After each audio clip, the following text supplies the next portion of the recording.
Assalamualaikum warahmatullahi wabarakatuh. Salam sehat dan tenang untuk Bapak dan Ibu semua. Bayangkan pagi yang tenang di rumah Bapak dan Ibu. Setelah bangun tidur, Bapak mencoba turun dari tempat tidur, tapi kaki kiri terasa lemas, tangan kanan sulit digerakkan. Ketika ingin memanggil istri, lidah terasa kaku, kata-kata tidak bisa keluar. Padahal semalam tidak ada keluhan, tidak pusing, tidak sakit dada, tidak ada tanda-tanda apapun. Saya pernah mendengar cerita seperti ini berkali-kali di ruang praktik. Dok, saya semalam baik-baik saja, kok pagi bisa begini? Saya tidak pernah makan gorengan, tidak merokok, makan banyak sayur malah dok. Perkenalkan, saya adalah Dr. Rahmat Widodo, seorang dokter spesialis saraf yang sudah lebih dari 30 tahun mendampingi pasien-pasien usia lanjut di berbagai daerah Indonesia, mulai dari kota besar hingga pelosok desa. Dalam perjalanan panjang ini, saya belajar bahwa tubuh manusia, terutama setelah usia 60 tahun, punya cara bekerja yang sangat berbeda dibanding saat muda. Apa yang dulunya aman, bisa jadi sekarang membawa risiko yang tak terlihat. Sebagai dokter, saya tidak serta-merta menyalahkan rokok, makanan berlemak, atau usia. Yang sering membuat saya terkejut justru adalah penyebab yang tidak disangka. Sayuran. Sayuran yang kita anggap sehat. Sayuran yang sejak kecil diajarkan untuk dikonsumsi setiap hari. Sayuran yang sering dianggap obat alami bagi tubuh. Tapi justru karena kita menganggapnya aman, kita sering lupa bahwa tubuh usia 60 tahun tidak lagi memproses makanan seperti saat muda. Hari ini, saya ingin mengajak Bapak dan Ibu melihat lebih dalam. Ada 9 jenis sayuran yang sangat umum kita konsumsi. Tapi jika dimakan di waktu yang salah, cara yang salah, atau dalam kondisi tubuh yang tidak siap, sayuran ini bisa mempercepat risiko stroke, diam-diam, tanpa gejala. Kalau Bapak dan Ibu rutin makan salah satu sayur ini setiap minggu, tolong tonton video ini sampai tuntas. Bisa jadi informasi ini menyelamatkan hidup Bapak di satu pagi yang tidak terduga. Bapak dan Ibu yang saya hormati, sejak kecil kita diajarkan bahwa makan sayur itu menyehatkan. Sayur kaya serat, vitamin, dan bisa membantu mencegah sembelit, menjaga jantung, bahkan menurunkan tekanan darah. Tapi apa yang jarang disadari adalah, setelah usia 60 tahun, tubuh kita tidak lagi bekerja seperti dulu. Organ penting seperti ginjal, hati, dan pembuluh darah mulai menua. Ginjal tidak secepat dulu membuang zat sisa atau kelebihan mineral. Hati melambat dalam memetabolisme obat dan racun. Pembuluh darah lebih kaku, lebih sensitif terhadap perubahan tekanan dan komposisi darah. Akibatnya, sayuran yang dulunya baik bisa menjadi pemicu masalah jika dikonsumsi dengan cara yang kurang tepat. Misalnya, beberapa sayur tinggi kalium di usia muda ini membantu fungsi jantung. Tapi bagi lansia yang ginjalnya sudah melemah, kelebihan kalium justru memicu gangguan irama jantung dan aliran darah ke otak. Ada juga sayur yang jika tidak dimasak dengan benar bisa menghasilkan senyawa berbahaya, atau jika dikonsumsi malam hari malah mengganggu sirkulasi darah saat tidur. Apalagi jika Bapak dan Ibu sedang dalam terapi rutin dengan obat darah tinggi, diabetes, atau pengencer darah, maka interaksi dengan sayur tertentu bisa menimbulkan efek tak terduga. Yang perlu kita pahami bukan berarti sayur itu musuh. Bukan pula harus berhenti makan sayur, tapi kita perlu tahu jenisnya, waktu makan yang tepat, dan kondisi tubuh masing-masing. Karena kesehatan di usia lanjut bukan hanya soal apa yang dimakan, tapi juga soal bagaimana dan kapan kita mengonsumsinya.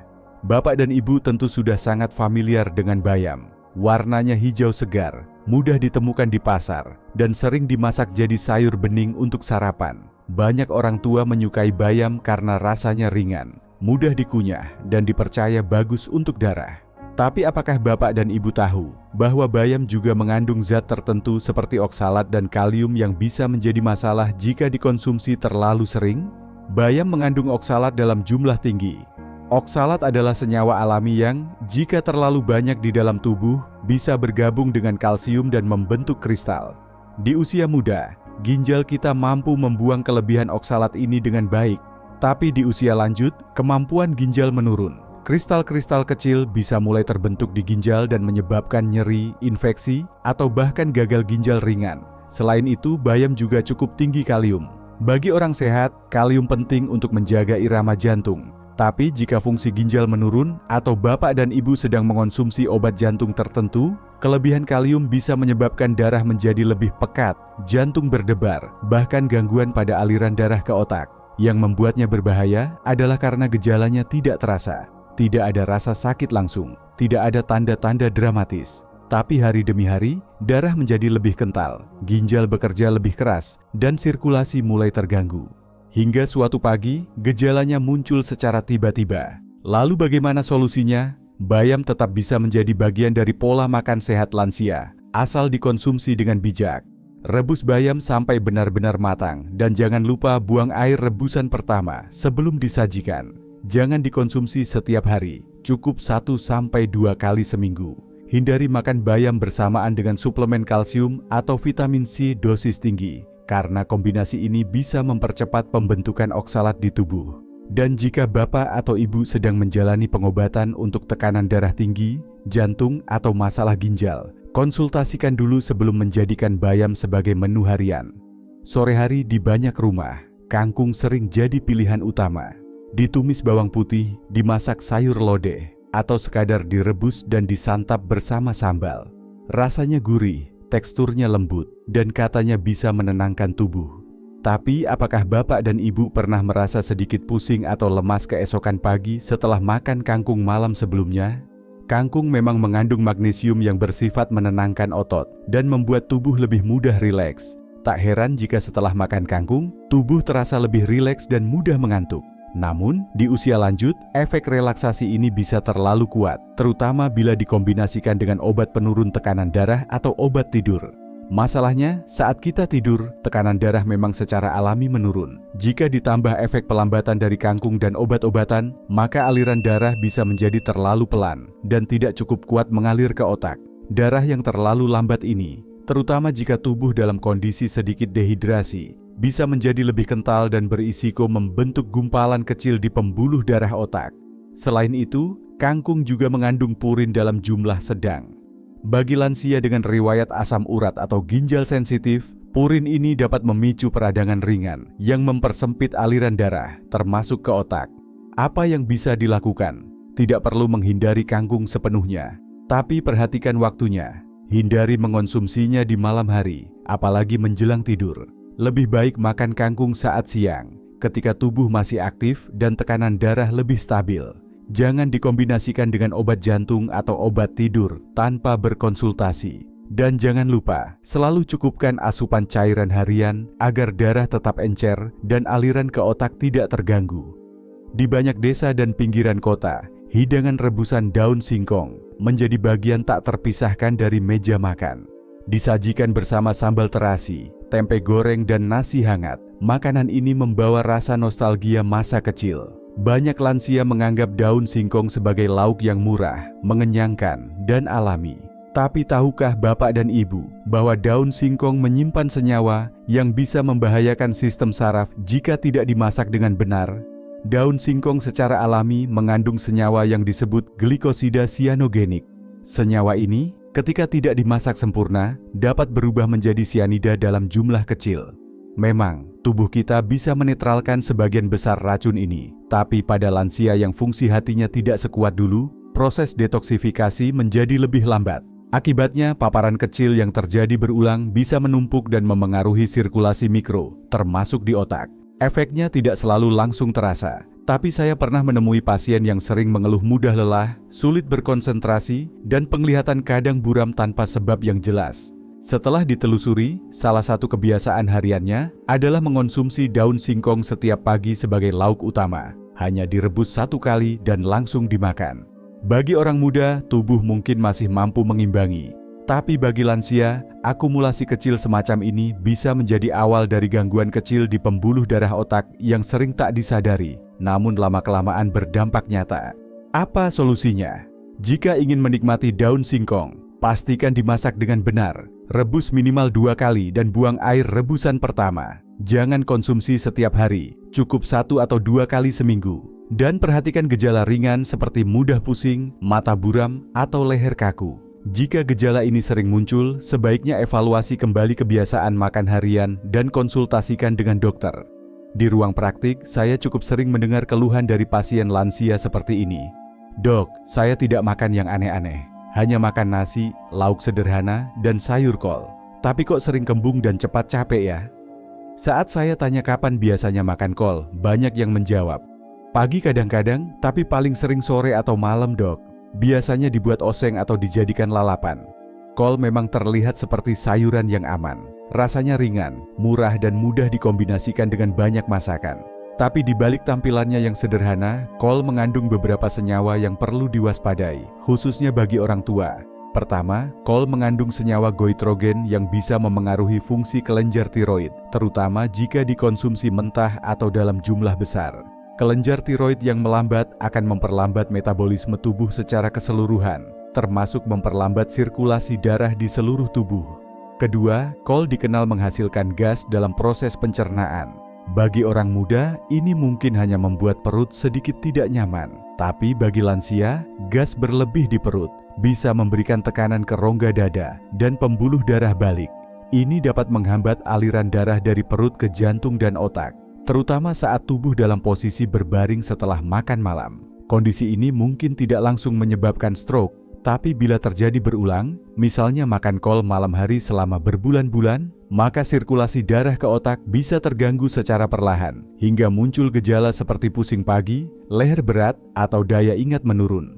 Bagaimana cara mengurangi risikonya? Bapak dan Ibu tetap boleh makan kol, tapi usahakan untuk tidak mengonsumsinya di malam hari. Sebaiknya dimasak hingga matang, jangan dijadikan lalapan mentah, dan jangan dikombinasikan dengan makanan yang juga menghasilkan gas seperti kacang-kacangan atau minuman bersoda. Bila Bapak atau Ibu memiliki riwayat gangguan tiroid atau lambung sensitif, konsultasikan terlebih dahulu sebelum menjadikan kol sebagai sayuran rutin.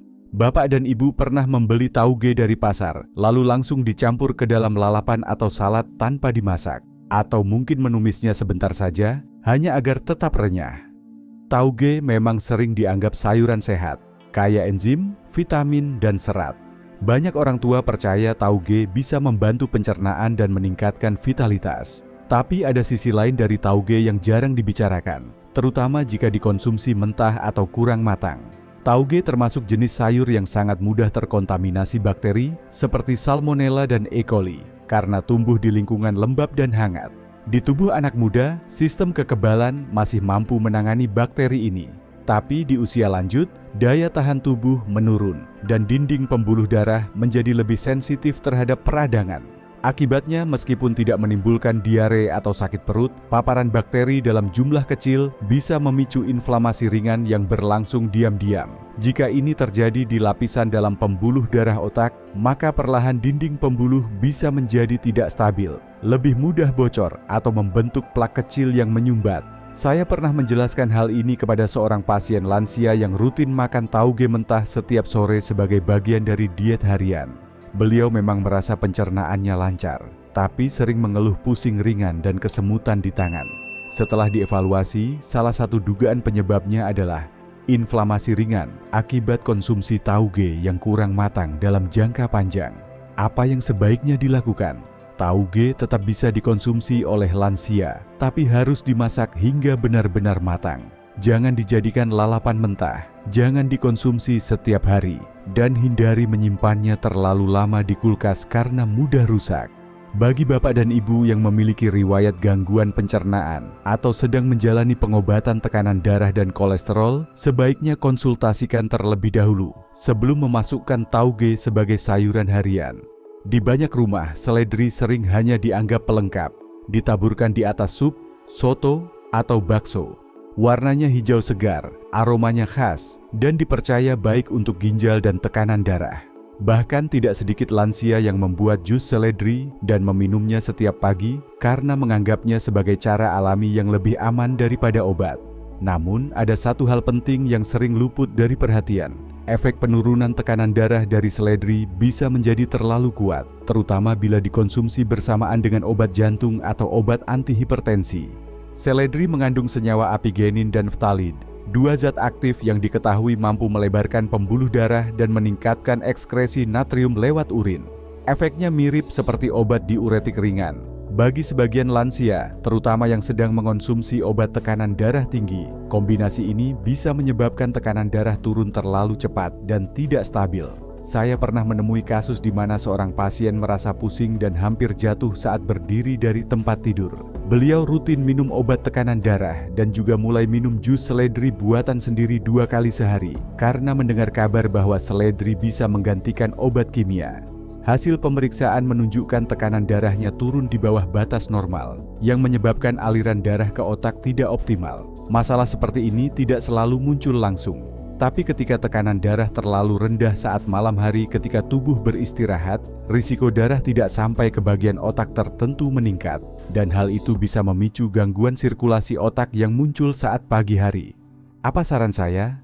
Seledri tetap boleh dikonsumsi, tapi sebagai bumbu atau tambahan kecil, bukan sebagai jus rutin harian. Hindari mencampurnya dengan suplemen atau herbal lain yang juga bersifat menurunkan tekanan darah. Dan jika Bapak atau Ibu sedang menjalani pengobatan rutin, selalu konsultasikan sebelum mencoba terapi alami apapun.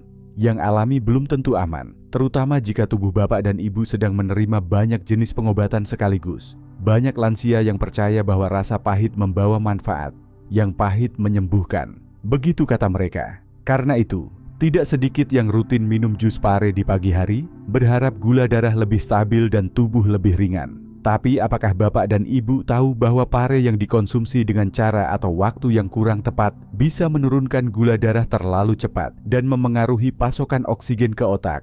Pare memang memiliki senyawa aktif seperti charantin dan momordicin yang terbukti dapat membantu menurunkan kadar gula darah.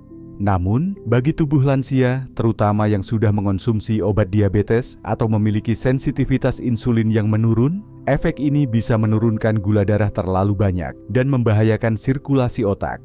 Saya pernah mendampingi pasien berusia 66 tahun yang minum jus pare setiap pagi sebelum makan. Awalnya terasa segar, tapi setelah beberapa minggu, beliau mulai mengeluhkan tangan dingin, penglihatan kabur saat bangun tidur, dan mudah gemetar. Ternyata kadar gula darahnya turun terlalu rendah pada malam hari, dan itu menyebabkan pasokan energi ke otak menurun selama tidur. Yang lebih berbahaya, efek penurunan gula dari pare bisa bertahan cukup lama, terutama jika dikonsumsi dalam bentuk jus pekat dan perut kosong. Bila terjadi saat malam, saat tubuh dalam kondisi istirahat total dan tekanan darah menurun secara alami, kombinasi ini dapat memperlambat aliran darah dan oksigen ke otak. Suatu kondisi yang dapat memicu stroke ringan di pagi hari. Apa yang sebaiknya dilakukan? Pare tetap bisa menjadi bagian dari pola makan lansia, tetapi harus disesuaikan. Jangan dikonsumsi dalam bentuk jus pahit saat perut kosong. Lebih baik dikonsumsi sebagai bagian dari lauk dalam jumlah kecil dan dimakan bersama nasi atau sumber karbohidrat lain untuk menyeimbangkan efeknya. Jika Bapak atau Ibu sedang menggunakan obat anti-diabetes atau tekanan darah, pastikan konsultasi terlebih dahulu sebelum rutin mengonsumsi pare. Karena yang pahit di lidah bisa berdampak pahit bagi kesehatan otak jika cara konsumsinya tidak tepat. Di banyak rumah, terutama di pedesaan, daun pepaya sering dijadikan lauk harian, direbus dan dicocol sambal, ditumis dengan bawang putih, atau dijadikan campuran urap. Meski rasanya pahit, banyak lansia justru menyukainya karena dianggap membersihkan darah dan membantu pencernaan. Namun, tidak semua tahu bahwa daun pepaya mengandung berbagai senyawa aktif, termasuk alkaloid pahit yang dapat memengaruhi kontraksi otot polos, termasuk di pembuluh darah. Jika dikonsumsi secara berlebihan, apalagi menjelang malam saat tubuh mulai masuk fase istirahat, senyawa ini dapat menyebabkan penyempitan ringan pembuluh darah dan memengaruhi aliran darah ke otak. Saya pernah menangani seorang pasien yang rajin makan daun pepaya hampir setiap malam karena merasa lebih ringan di perut dan nafsu makan meningkat. Namun, beliau juga rutin minum aspirin dan obat pengencer darah. Setelah beberapa bulan, mulai muncul keluhan seperti leher kaku saat bangun pagi, kepala berat, dan sesekali sulit berkonsentrasi. Setelah dievaluasi, kemungkinan besar kombinasi antara vasokonstriksi ringan dari senyawa daun pepaya dan efek obat pengencer darah menyebabkan aliran darah halus di otak menjadi terganggu. Sebuah kondisi yang tidak langsung terlihat, tapi bisa menjadi pemicu stroke ringan dalam jangka panjang. Apa yang bisa dilakukan?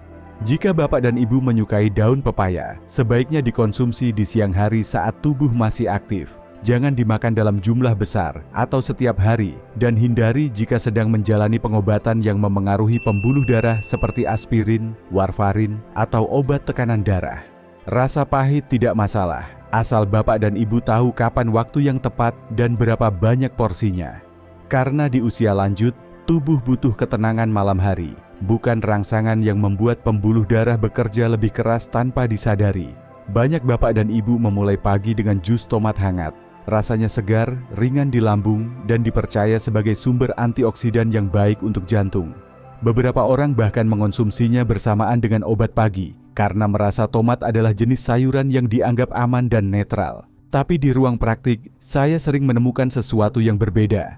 Tomat memang mengandung likopen, vitamin C, dan berbagai zat gizi yang bermanfaat. Namun, tomat juga kaya kalium dan memiliki efek interaksi yang tidak sedikit dengan beberapa jenis obat jantung dan tekanan darah. Salah satu yang paling sering saya temui adalah interaksi tomat dengan obat golongan ACE inhibitor seperti captopril, lisinopril, serta obat statin dan diuretik hemat kalium. Kadar kalium yang tinggi jika tidak dibuang dengan baik oleh ginjal, apalagi pada tubuh lansia yang kemampuan filtrasi ginjalnya sudah menurun, dapat menyebabkan ketidakseimbangan elektrolit. Efeknya bisa ringan seperti jantung berdebar, tapi dalam beberapa kasus bisa menyebabkan gangguan irama jantung dan aliran darah ke otak menjadi tidak stabil. Saya pernah menangani seorang pasien pria berusia 71 tahun yang rutin minum jus tomat setiap pagi bersamaan dengan obat jantungnya. Beliau merasa tubuhnya segar beberapa minggu pertama, namun mulai sering merasa gemetar, berkeringat dingin, dan tidak fokus di pagi hari.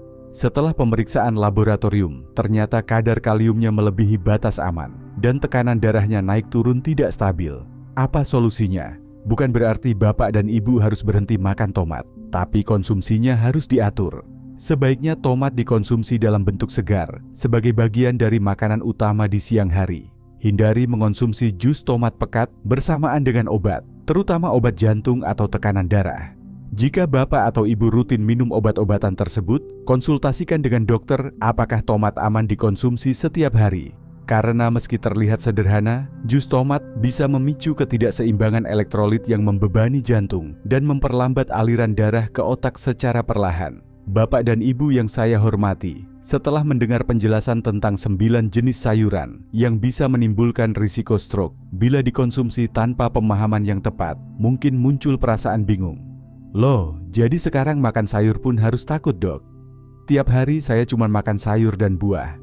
Apa masih berbahaya juga? Saya mengerti kebingungan itu. Tapi izinkan saya menegaskan, bukan sayurnya yang menjadi masalah, tapi cara dan waktunya yang perlu diperhatikan. Sayur tetap menjadi bagian penting dari pola makan sehat. Yang berubah adalah tubuh kita. Di usia 60 tahun ke atas, apa yang dulunya aman belum tentu lagi cocok. Obat yang kita konsumsi setiap hari, fungsi ginjal dan hati yang mulai melambat, serta pembuluh darah yang lebih rapuh, semua itu membuat tubuh lansia membutuhkan pendekatan makan yang lebih sadar. Itulah sebabnya saya selalu menyampaikan ini kepada para pasien saya. Kesehatan lansia bukan soal pantangan, tapi soal kesadaran. Kesadaran akan jenis sayur yang dikonsumsi, kesadaran akan waktu terbaik untuk makan, kesadaran akan porsi, kombinasi makanan, dan kondisi tubuh saat sedang sehat atau sedang dalam pengobatan. Kalau ingin aman, pilih sayuran yang lebih ringan bagi ginjal dan pembuluh darah seperti labu siam, wortel kukus, brokoli rebus, atau oyong.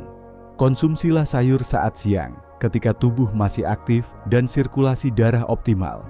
Hindari makan sayur berlebihan di malam hari, terutama jika bapak atau ibu sedang minum obat jantung, pengencer darah, atau punya riwayat stroke sebelumnya. Dan satu hal lagi, jangan ragu untuk bertanya kepada dokter. Terkadang satu piring sayur yang tepat waktu bisa menjadi pelindung, tapi satu piring yang keliru bisa menjadi beban diam-diam. Kalau bapak dan ibu merasa video ini bermanfaat, mohon tekan tombol suka dan bagikan kepada teman sebaya atau keluarga yang juga sedang menjaga kesehatan. Tuliskan di komentar sayur apa yang paling sering bapak dan ibu konsumsi setiap minggu. Kita saling berbagi pengalaman, karena dengan pengetahuan sederhana seperti ini, kita bisa saling menjaga.